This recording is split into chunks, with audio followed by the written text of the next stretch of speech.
ګوري د هند لومړي وزیر څخه ښاغلي مودي څخه موږ ډیره مننه کوو چې دوی د دفاع غږ جګ کړی ده. له بل لوري تاسو ولیدل چې تېره ورځ د شپږویشتم د ډلې د روسانو د ماتې په هغه تجلیل کې چې په افغانستان کې شوی و، د افغانستان د اسلامي امارت د دفاع وزیر ښاغلي مولوي محمد یعقوب مجاهد په واضح ډول ویلي چې موږ د خپل هیواد او د خلکو د دفاع لپاره د هیڅ چا مرستې ته اړتیا نه لرو.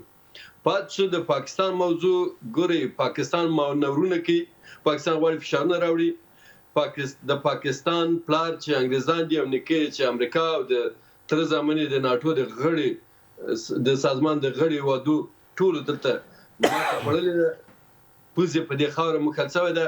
نو پنجابیان کله زموږ د جګړو توان لري دا هڅه نړیواله کې مزینه داسې استخبارات چې قصداً غواړي د پاکستان په د پاک خاور ته راوړي او پاکستان چې په دړې وړې کېدو کې ده نورم وضعیت خراب شي او دړې وړې شي. پاکستان دا توان نه لري. خو له بل لوري هند همدا ډول لکه موږ چې له پاکستان سره ستونزه لرو دوی هم دا ستونزه لري او پنجابیان د دوی خپل خلک دي.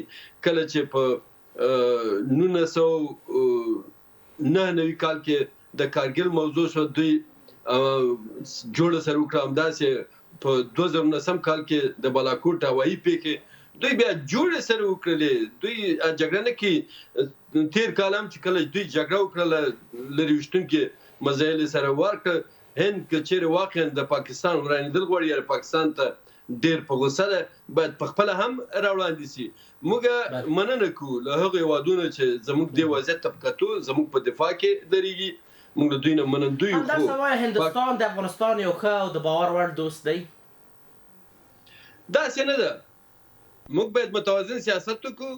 همدا برټانوي هندو همدا هندوستان چې زموږ نه خاوره تر اټکه ملګري کشمیر اخیستې ده او دوی کولی شي په 1940 کال کې کله چې د انګریز ګوډاګی غلام پرکټی هېواد د پاکستان چې په حقیقت کې چټلستان د جوړېده د باید زموږ خاوره بیرته راکړې او په دا هند مزاحمت وکړو. نو زه هیله من یم چې افغانان خوشباوره ونه اوسېږي. له هند نه مننه کوو. وروسته له 2000 اول خو په 1919 کالو کې بخښنه غواړم په 1990 کالو کې د پاکستان او د هند د ستراتیژیکو موخو لپاره په افغانستان کې کورنۍ جګړې پیښې شوې. بیا وروسته له 2001 کال نه هند ډېر نرم سیاست کړی دی. دلته ډېرې پروژې جوړې کړي دي، ډېرې سړکونه جوړ کړي. همداسې موږ د پارلمان ماڼۍ کوو، یاده کوو. دا ټول څه دي چې هند موږ سره همکاري کړې. خو